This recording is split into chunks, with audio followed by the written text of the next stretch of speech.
Card में हम doctor Rachel को देखते हैं, जिनसे उनके सीनियर डॉक्टर सवाल जवाब कर रहे होते हैं। वो उनसे पूछते हैं कि आपने ऐसा क्यों किया। असल में कुछ दिन पहले एक रूम में हादसा हुआ होता है जिसमें सारे लोग मारे गए होते हैं, लेकिन डॉक्टर रेचल वहाँ पे बेहोश पाई जाती हैं। इस वजह से उनके ऊपर ये शक होता है कि उन्होंने ही उन सभी लोगों को मारा है। रेचल वहाँ पे कहती हैं कि आप जो बातें बता रहे हैं वो सब तो सच है, लेकिन ये खून मैंने नहीं की है।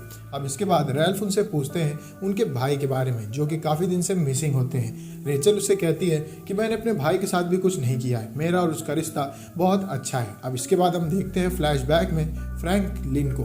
फ्रैंक एक लड़का रहता है और ये एक बाउंटी हंटर भी होता है। ये एक कैफे में जाता है जहाँ पे इसके सामने रेचल का भाई आ जाता है। कुछ बात होती है और वो उसे गोली मार के ख़त्म कर देता है और इसके बाद वो वहाँ से चला जाता है। अब रेचल यहाँ पे बताती है कि मेरे भाई को फ्रैंक किचन नाम के लड़के ने मारा है, जिसके बाद उनसे डॉक्टर कहते हैं कि आप जो नाम ले रही हैं वो पूरी तरीके से गलत है, ऐसे नाम का कोई आदमी है ही नहीं। अब यहाँ से हमें कहानी का अगला पार्ट दिखाया जाता है, जहाँ पे फ्रैंक किचन अपने एक रूम में होता है और उससे मिलने जॉन आता है। जॉन एक आदमी होता है जिसने उसको मिशन दिया होता है। वो उससे कहता है कि तुम जिस काम के लिए यहाँ पे आए हो उसमें भी थोड़ा दिन तुम्हें लगने वाला है, तो मैं चाहता हूँ कि तुम इस होटल के रूम से बाहर न जाओ और यहीं पे रहो। और इसके बाद जॉन वहाँ से चला जाता है। वहीं दूसरे रूम देखते हैं फ्रैंक किचन को, जो अगले दिन क्लब की ओर निकलता है और वहाँ पर उसे एक लड़की मिलती है, जिसके बाद वो इंटीमेट होता है और इंजॉय करने के बाद वो वापस अपने होटल रूम में चला आता है, जहाँ पे उससे मिलने जॉन आता है और उसके ऊपर भड़कते हुए उससे कहता है कि मैंने तुमसे कहा था कि तुम्हें यहाँ से बाहर नहीं जाना है, पर तुमने मेरी बात नहीं मानी। वो अपने साथ कुछ लोगों को लाया होता है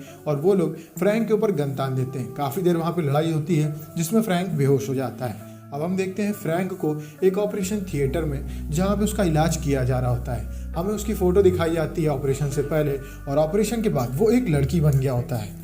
जब फ्रैंक की आंख खुलती है तो वो शीशे में अपने आप को देख करके काफ़ी डर जाता है और रोने लगता है, क्योंकि अब उसका चेस्ट बड़ा हो गया होता है और उसकी बियर्ड चली गई होती है। वो समझ नहीं पाता है कि ऐसा कौन सा ऑपरेशन था जिसकी वजह से उसके साथ ये सब हो चुका है। फ्रैंकी के पास एक बॉक्स आता है। इस बॉक्स के अंदर एक फ़ोन होता है जिसमें कि डॉक्टर रेचल उससे बात करते हुए कहती हैं कि तुमने जो काम किए हैं उनकी सज़ा तुम्हें मिल चुकी है, ये सारे गुनाह तुम्हें आज यहाँ पर लेके आ गए हैं। और इसके बाद वहाँ पर एक बैग रखा रहता है जिसके अंदर कुछ पैसे होते हैं और इसके साथ साथ कुछ दवाइयाँ भी होती हैं। डॉक्टर रेचल फ्रैंकी से कहती हैं कि तुम्हें अपनी ज़िंदगी अब एक लड़की की तरीके बितानी होगी, और इसके बाद वो फ़ोन कट हो जाता है। अब फ्रैंकी के पास जो आदमी खड़ा रहता है वो उसको लड़की समझ के उसके साथ गलत हरकत करने की कोशिश करता है और ज़बरदस्ती करना शुरू कर देता है। लेकिन फ्रैंकी एक लड़का रहता है और वो बेसबॉल बैट से उस आदमी की बुरी तरीके से पिटाई करता है और उसे जान से मार के वहाँ से निकल जाता है। वो पहुंचता है सबसे पहले उस होटल में जहाँ पे उसने रूम बुक किया होता है, और अपने रूम में जा कर के वो चारों तरफ तहकीकात करने लगता है। इस बीच होटल की मालकिन वहाँ पे आती हैं और वो चिल्ला करके फ्रैंकी को बुरा भला कहने लगती हैं कि उसकी वजह से ये सब हुआ। फ्रैंकी वहाँ पे अपने छुपाए हुए पैसे उठाता है और इसके साथ साथ एक पर्ची भी उठाता है। इस स्लिप में उस लड़की का नाम होता है जो फ्रैंकी को क्लब में मिली थी और जिसके साथ उसने रात गुजारी थी। वहीं दूसरी ओर सीन शिफ्ट होता है फिर से उस तहकीकात वाले रूम में, जहाँ पे डॉक्टर सवाल पूछ रहे होते हैं रेचल से। वो उससे पूछते हैं कि आपने एक ऐसा हॉस्पिटल बनाया था जहाँ पे लोगों का ऑपरेशन ऐसा किया जाता था कि उनका जेंडर ही बदल जाता था। काफ़ी देर तहकीकात होती है। पूछताछ होने के बाद रेचल उससे कहती हैं कि हाँ, मैंने ऐसा रूम बनाया था, इसके दम पे मैंने काफ़ी अच्छे पैसे कमाए और मेरा नाम काफ़ी दूर तक चल गया। अब हम देखते हैं फिर से फ्रैंकी को, जो फ़ोन करता है अपनी गर्लफ्रेंड को और उससे कहता है कि तुम्हें मुझसे क्लब में मिलना होगा, लेकिन मैं अब पहले जैसा नहीं रह गया हूँ। वो उसको बताता है कि अब मेरे साथ क्या क्या चेंज आ चुके हैं, जिसके बाद उसकी गर्लफ्रेंड उससे मिलने के लिए तैयार हो जाती है। वो पहुंचती है क्लब में, जहाँ वो फ्रैंकी को देख करके कुछ अजीब तरीके का बिहेव करती है और उसके पास आकर के बैठ जाती है, मानो जैसे फ्रैंकी की इस हालत से उसे कुछ फ़र्क पड़ ही ना रहा हो। अब इसके बाद फ्रैंकी अपनी गर्लफ्रेंड के साथ अपने घर चला आता है। उसे समझ नहीं आता है कि वो अब करे तो करे क्या। वहीं दूसरी ओर रैल्फ रेचल से सवाल पूछते हुए कहते हैं कि आपने अपने भाई को कब मारा। काफ़ी देर के सवाल जवाब के बाद रेचल ये मान जाती है कि उसने ही अपने भाई को मरवाया है। वो कहती है कि मेरा भाई काफ़ी अच्छा इंसान था, पर उसकी हरकतें बिगड़ती जा रही थी और वो मेरे रास्ते का कांटा बन रहा था। इस वजह से मुझे उसे जान से मारना पड़ा। अब इतने ज़्यादा सवाल जवाब के बाद रेचल काफ़ी गुस्सा आ जाती हैं और वो रैल्फ के ऊपर अटैक कर देती हैं, जिसके बाद उन दोनों को अलग किया जाता है। वहीं दूसरे हम देखते हैं फ्रैंकी को, जो एक वीडियो रिकॉर्ड करते हुए कहता है कि वो अपने सभी किलर से एक एक करके बदला लेगा, और वो जाता है एमओ खरीदने के लिए और इसके बाद एक एक करके सभी गैंगस्टर्स को शूट करना शुरू कर देता है। हम देखते हैं फ्रैंकी को, जो जॉन के राइट हैंड के पास जाता है। असल में जॉन रेचल के लिए ही काम किया करता है। वो उसके राइट हैंड को गोली मार के उसके डॉग को घर ले आता है, जहाँ पे उसकी गर्लफ्रेंड बैठी रहती है और वो दोनों लोग इंटीमेट होने की कोशिश करते हैं। वहीं दूसरी ओर हम देखते हैं रैल्फ को, जो रेचल को लेकर के जज के सामने जाते हैं। रेचल वहाँ पे बोलती है कि मैंने इस एक्सपेरिमेंट को उन आदमियों के ऊपर किया है जो कि गंदे थे और अपनी मर्दानगी का गलत तरीके से इस्तेमाल करते थे। वो बोलती है कि फ्रैंकी के ऊपर मैंने इसका इस्तेमाल किया, लेकिन मैं फ्रैंकी को अंदर से नहीं बदल पाई। वो ऊपर से तो औरत बन गया है, लेकिन अंदर से अभी भी वो एक मर्द है और वो लोगों के ऊपर अटैक करता जा रहा है। हमें हर हाल में उसे ढूंढना होगा और यहाँ पे वो माफ़ी मांगती हुई दिखाई जाती है। वहीं दूसरी ओर फ्रैंकी पहुँचता है जॉन के पास और उससे बंदी बना लेता है। वो उसको टॉर्चर करता है, जहाँ पे जॉन उसको बताता है कि मैं इस प्लान में अकेला नहीं था, रेचल के साथ साथ इस प्लान में मेरा साथ तुम्हारी गर्लफ्रेंड में भी दिया था।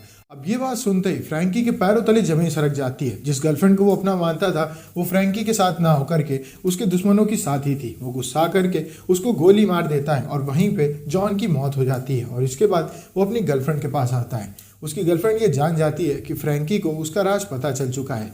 वो उसे कहती है कि मैंने जो भी किया ये सब पैसों की वजह से हुआ, मेरे पास बिल्कुल पैसे नहीं थे, इस वजह से मुझे ये सब करना पड़ा, पर मुझे नहीं पता था कि वो लोग तुम्हारे साथ ये सब कुछ करने वाले हैं। मुझे तो बस तुम्हारे ऊपर नज़र रखने के लिए कहा गया था। अब फ्रैंकी चाह कर भी उसको गोली नहीं मार पाता है, क्योंकि वो अपनी गर्लफ्रेंड को काफ़ी ज़्यादा प्यार करता था। इस वजह से वो वहाँ से उठ करके चला जाता है।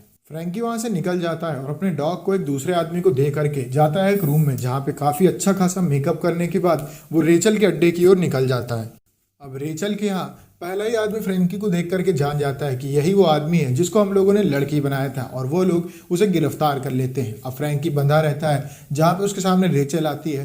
वो उसके मुंह को देख करके कहती है, देखो मैंने तुम्हें क्या बना दिया है, तुम कितने खूबसूरत हो, तुम कुछ भी कर सकते हो, लेकिन तुम सुधर नहीं रहे हो और हमसे बदला लेने के लिए सोच रहे हो।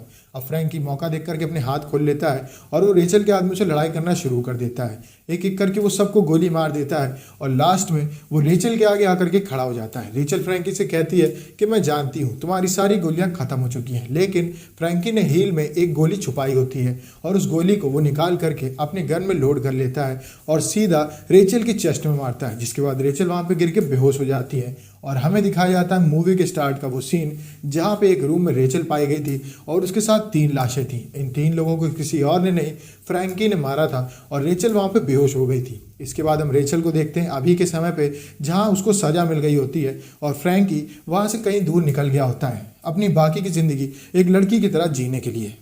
अब मूवी के एंड में हम रेचल को देखते हैं एक बाथ टब के अंदर, जहाँ पे वो अपना हाथ उठा करके दिखाती है और उसकी सारी उंगलियां कटी होती हैं। असल में फ्रैंकी ने उसकी उंगली काट दी होती हैं ताकि आगे जा कर के वो ऐसी कोई भी डेडली सर्जरी परफॉर्म ना कर सके जिससे किसी की ज़िंदगी बिगड़ जाए। और मूवी यहीं पर ख़त्म हो जाती है। अगर आपको वीडियो अच्छी लगी, वीडियो को लाइक करें, चैनल को सब्सक्राइब करें। मिलते हैं आपसे नेक्स्ट वीडियो में, तब तक के लिए stay safe, stay healthy, bye bye.